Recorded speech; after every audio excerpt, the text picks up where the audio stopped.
Even though conditional visibility sounds like something complicated, you can master it in a number of clicks. By using a set of conditions, you can easily make elements appear or hide, depending on the values entered or a previously chosen option. So now let's go to a new photography calculator. It's offering services for weddings. But what's even cooler, it has a second photographer option, which might be relevant to some of the potential customers.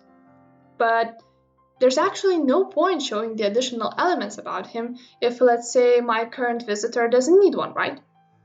So I go to Element Settings, Advanced, and I have to enable conditional visibility.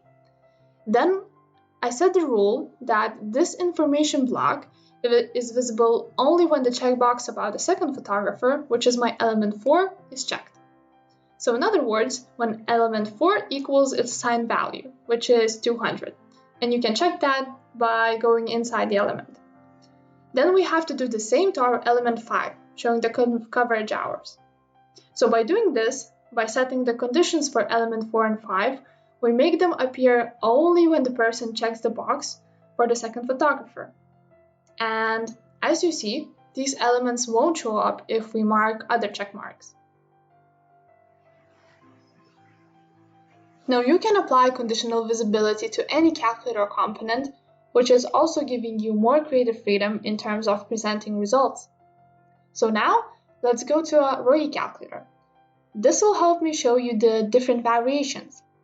So, by dragging sliders, you see that different information blocks at the bottom change depending on certain result. And the same is actually happening with the result section itself. It changes from months to years and even to coffee breaks.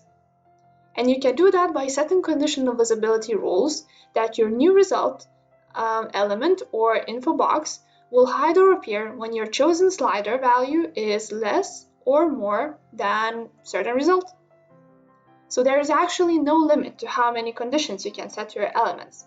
But also, don't forget to check if everything is reflecting well in your formula. If you create a new element, don't forget to add it into your calculations. And that's it. We've used conditional visibility to make elements hide and appear depending on different values and different choices. So thank you for watching.